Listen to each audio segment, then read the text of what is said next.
એશિયાની નંબર 1 બનાસ ડેરીના નિયામક મંડળની ચૂંટણી જાહેર થતાં જિલ્લાનું રાજકારણ ગરમાયું છે। બનાસ ડેરીની ચૂંટણીને લઈને ભાજપના દિગ્ગજ નેતાઓ મેદાનમાં આવી રહ્યા છે। આજે પૂર્વ કેન્દ્રીય ગૃહ રાજ્યમંત્રી હરિભાઈ ચૌધરીએ પાલનપુર વિભાગની બેઠક ઉપર ડિરેક્ટર તરીકે પોતાનું ઉમેદવારી ફોર્મ ભર્યું હતું। બનાસ ડેરીની ચૂંટણીની જાહેરાત થતાં જ બનાસકાંઠામાં અનેક નેતાઓએ ચૂંટણી જંગમાં ઝંપલાવવાની શરૂઆત કરી દીધી છે। ત્યારે આજે પાલનપુર વિભાગની બેઠક ઉપર ડિરેક્ટર તરીકે પૂર્વ કેન્દ્રીય ગૃહ રાજ્યમંત્રી હરિભાઈ ચૌધરીએ પાલનપુર કલેક્ટર કચેરીએ પહોંચી પોતાનું ઉમેદવારી પત્ર ભર્યું હતું। પૂર્વ ગૃહમંત્રી મેદાનમાં આવતા પાલનપુર બેઠક ઉપર રાજકીય માહોલ ગરમાયો છે। ઉમેદવારી પત્ર ભર્યા બાદ પૂર્વ કેન્દ્રીય મંત્રી હરિભાઈ ચૌધરીએ પશુપાલકો અને સભાસદોના આશીર્વાદથી પોતાના વિજયનો વિશ્વાસ વ્યક્ત કર્યો હતો।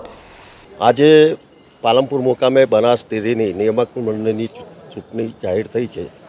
એમાં પાલનપુર વિભાગમાંથી મેં મારી જાતને ઉમેદવારી નોંધાવી છે।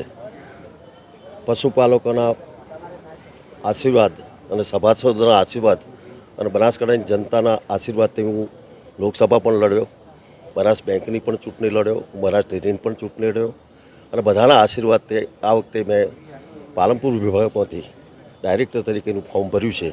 મને વિશ્વાસ છે કે બધા આશીર્વાદ મળશે। એક ભારતીય જનતા પાર્ટીના એક કદના કાર્યકર્તા તરીકે પ્રદેશ લેવલે પણ ભારતીય જનતા પાર્ટી જે નિર્ણય કરશે એ નિર્ણયમાં શિરોમાને રહેશે। આટલા વર્ષ પરથી એટલે ગઈ વખતે બધું બિનહરીફ થયું છું। ગઈ વખતે અમે નક્કી કર્યું હતું કે બધી આખી ડેરીને બિનહરીફ કરવી, એટલે ગઈ વખતે બિનહરીફ નહોતું કર્યું તો 5 વર્ષ પછી નવું આવ્યું તો અમને એમ લાગ્યું કે આપણે પણ એક 5 વર્ષ સેવા કરીએ અને પશુપાલકોના હિતમાં જે પણ મદદરૂપ થવાય એ મદદરૂપ થવા માટે મેં ફોર્મ ભર્યું છે।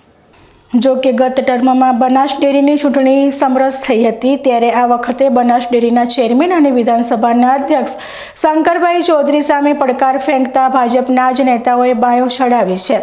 ત્યારે બનાસ ડેરીની ચૂંટણીમાં રસાકસી ભર્યો ચૂંટણી જંગ જામશે કે ઘીના ઠામમાં ઘી ઢળશે તે તો આવનારો સમય જ બતાવશે।